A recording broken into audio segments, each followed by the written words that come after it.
This video is for my fellow healers, or for anybody who wants to become a healer or just feels that they are one but they're maybe repressing it or suppressing it. Being a healer is not an easy thing. In fact, claiming the title is a very difficult thing, right? I still struggle sometimes, and I get afraid that somebody out there is judging me for using the term healer and thinking, oh, she thinks she's some kind of Jesus figure or something. That's what my brain says. A healer is not someone who fixes. A healer is not someone who does the work for the person who needs the healing. As healers, I think I'm here to love and hold space. That's really the foundation. And do I gather tools in order to do that properly? Yes. There's a lot of tools that we need, I think, to do this work well. A lot of trainings, including many of the ones that I've received, looking back, they're missing some fundamental stuff about working with people. I've been trained in Reiki, I've been trained in craniosacral, and you get these skills and these tools, and then you're supposed to use these tools on individuals who, most of them have probably had trauma. Most of the people who are looking for this kind of alternative healing need healing because they've been harmed, hurt, traumatized.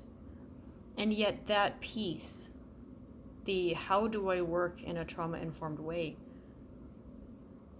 I haven't seen it in many of my trainings.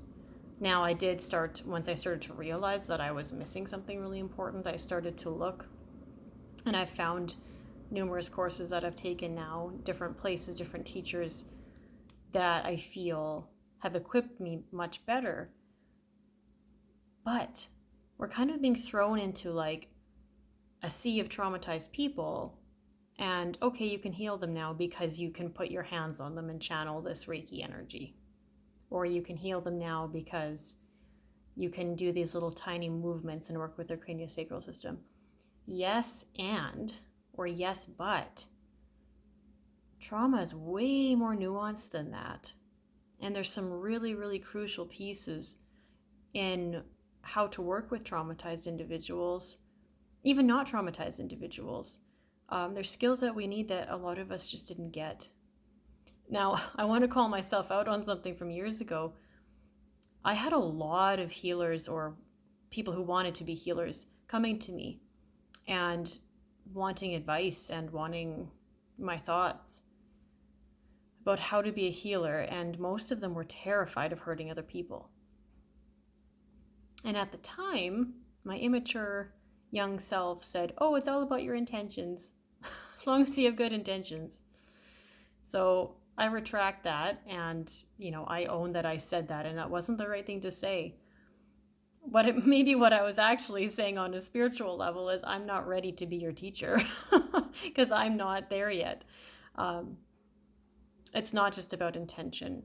That's a good place to start. And then how do I follow up with my good intentions? And that often means that we need to be self-advocating and self-mobilizing to get us to find the education that we need to properly help traumatized folks. Some of the key things that are missing is giving people ongoing choice. Many of us have been told about consent, but I think even learning about the basics about consent wasn't even enough for me, because it doesn't address how so many people are actually terrified to give or not give consent. Many people are afraid to have feelings at all, or to have any kind of needs, or to say no. And so working in a really, really slow and aware way, I think, is just so important. And one of the ways that we can get really good at this kind of stuff is by actually healing our own stuff. So please don't use being a healer as a bypass for doing your own work. I see this all the time.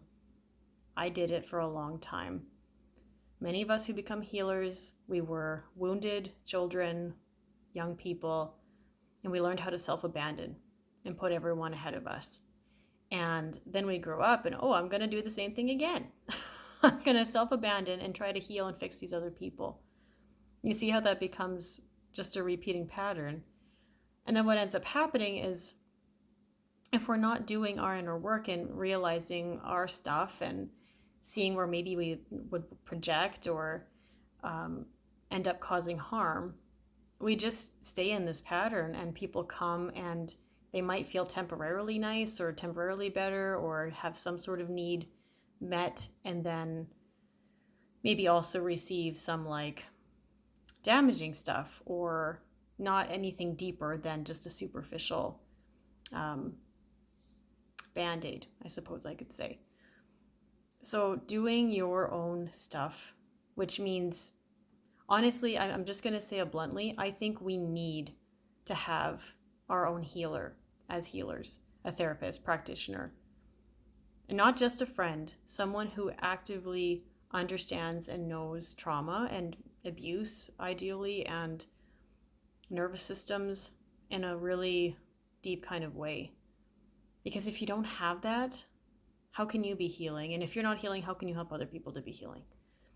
And so much of what I see, again, I'm just going to speak bluntly here, in the spiritual, alternative, healer kind of realm, I see so many wounded people just tossing trauma around. And some of them sit up on a pedestal and, oh, I'm a healer, so therefore I fix you and I heal you and I have some sort of power. I have power, and you as the client don't. You come to me and I give you whatever because I'm more powerful. And how disempowering is that? And it's bullshit too. Like, yes, some of us are gifted in different ways. So are the clients, right? Like, we're all people with different skills and abilities, but any kind of power dynamic, again, that's another toxic thing that a lot of people miss. A lot of practitioners miss if they don't do their work, if they're not actively learning about how these relationships operate. So I could talk endlessly, I think, about this topic, but I want to finish with saying that I'm in a place now for a number of years that I really feel I have a lot to offer in terms of mentoring and being a teacher. And that's part of what I do now.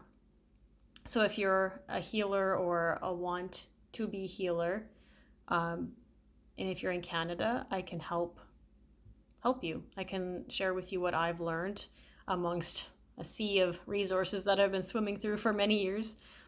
And I can help you to learn how to work in a more trauma-aware kind of way where we're not bypassing things. And I can also work with you to work on your stuff individually as a person, as a human, which is super crucial, like as I said, to if you're going to be a practitioner, hold that space for other people. So I'm both a mentor and a healer. And if one or both of those appeals to you, I'll have my booking link below. And otherwise, I look forward to speaking with you next time.